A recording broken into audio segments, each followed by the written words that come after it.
Jika kita melihat beberapa motor Suzuki zaman dulu, sepertinya Suzuki ini memiliki inovasi atau cenayang yang luar biasa yang agar bisa melihat masa depan. Ini kita bisa buktikan kalau desain-desain Suzuki akhirnya saat ini dipakai. Contoh terbaru ada NMAX Turbo, lampu depannya mirip GSX.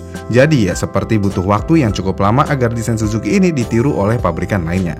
Ya bisa dibilang Suzuki hampir selalu ngeluarin desain di saat yang tidak tepat. Tapi, apakah desain Donkey ini akan booming suatu saat nanti? Siapa yang tahu? Namun di luar desain kontroversialnya yang ada, Suzuki memang selalu melakukan inovasi yang terlalu jauh. Apalagi zaman dulu nih, di era 2000-an awal. Suzuki ngeluarin motor dengan desain-desain yang berani beda daripada yang lain. Salah satunya Satria F.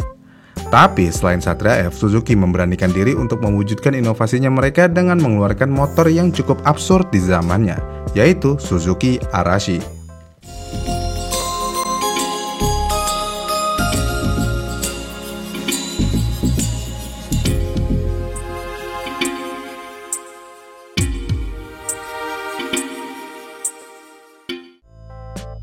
Motor ini dibangun dari basic Suzuki Shogun 125. Dikembangkan sesuai sasaran pasar yaitu anak muda usia 17-25 tahun.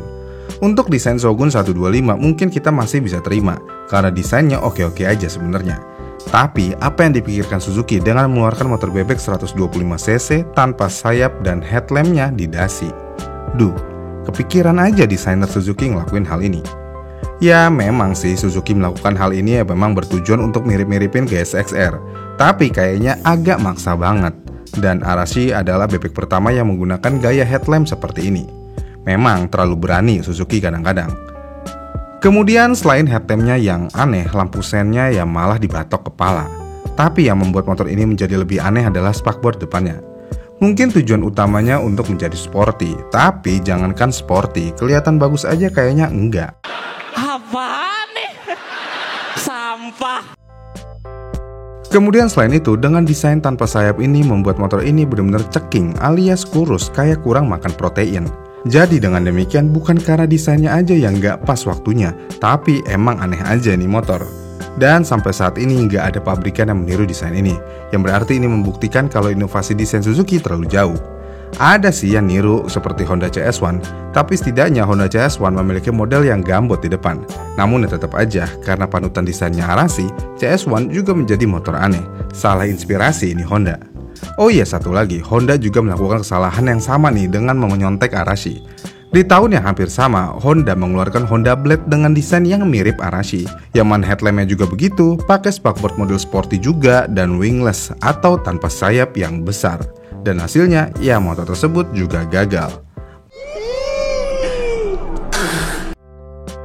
Jadi jelas ya, terkadang merek besar aja nggak bisa menjual barang aneh. Kalau aneh, ya aneh aja. Kemudian selain itu, jika dilihat dari bodi belakangnya, ya sebenarnya aman-aman aja karena mirip Shogun 125. Lalu untuk mesinnya, ya kurang lebih sama juga. Motor ini menggunakan mesin 4 tak SOHC 2 katup dengan karburator.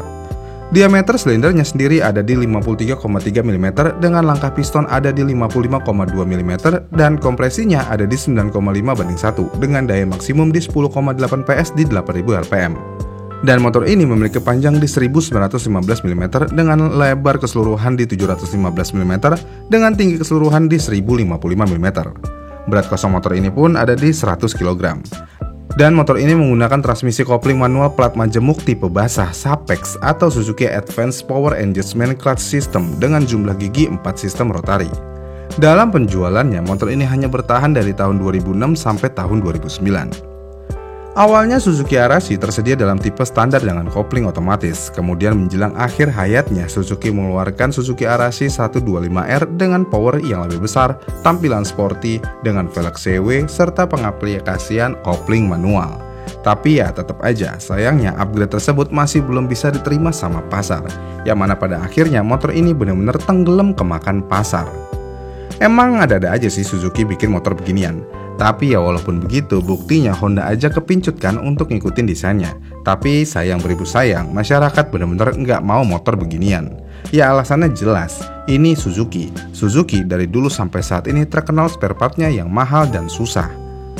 Selain itu juga jelas, Suzuki dari dulu sampai saat ini jaringan dealernya ya juga cukup terbatas, yang mana itu adalah hal basic yang membuat Suzuki tidak laku di pasaran. Motor favoritnya aja kurang laku, apalagi motor yang kayak begini, ya mengenaskan. Lagi pula ini motor emang nggak ada tujuannya sama sekali. Motor ini tidak memiliki tujuan balap. Motor ini tidak ada tujuannya untuk mengangkat galon ataupun untuk bergaya di depan teman.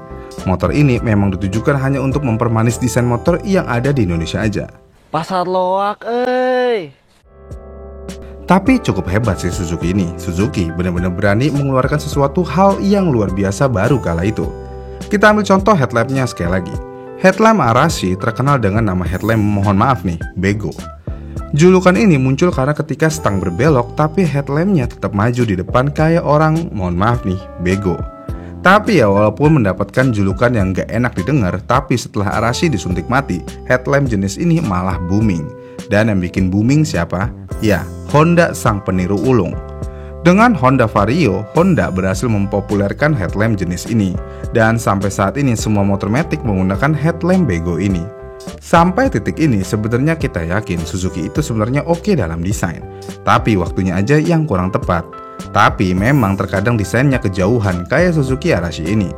Namun bayangkan jika tidak ada Suzuki Arashi, semua matic mungkin masih menggunakan lampu di batok kepala kayak Mio generasi awal.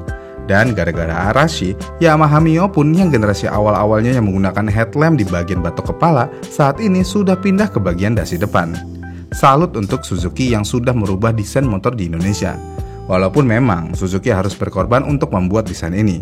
Tapi percayalah Suzuki, pengorbanan kalian tidak akan sia-sia karena bisa dimanfaatkan Honda dan Yamaha. Suzuki selalu menjadi korban layaknya ketika kita masih sekolah. Anak yang maju pertama akan selalu menjadi korban dan anak yang maju belakangan akan selalu aman. Dengan demikian Suzuki sebenarnya pabrikan pinter yang mana dia berani maju pertama. Hanya aja tidak berani melakukan hal yang dilakukan Honda dan Yamaha, yaitu brand image. Brand image Suzuki dari dulu sampai saat ini ya selalu gitu-gitu aja, alias kurang bagus. Brand image Suzuki yang melekat di kebanyakan masyarakat Indonesia saat ini ya paling spare partnya susah, spare partnya mahal, jarang produk aftermarket, jarang dealernya, dan yang pasti harga jualnya anjlok.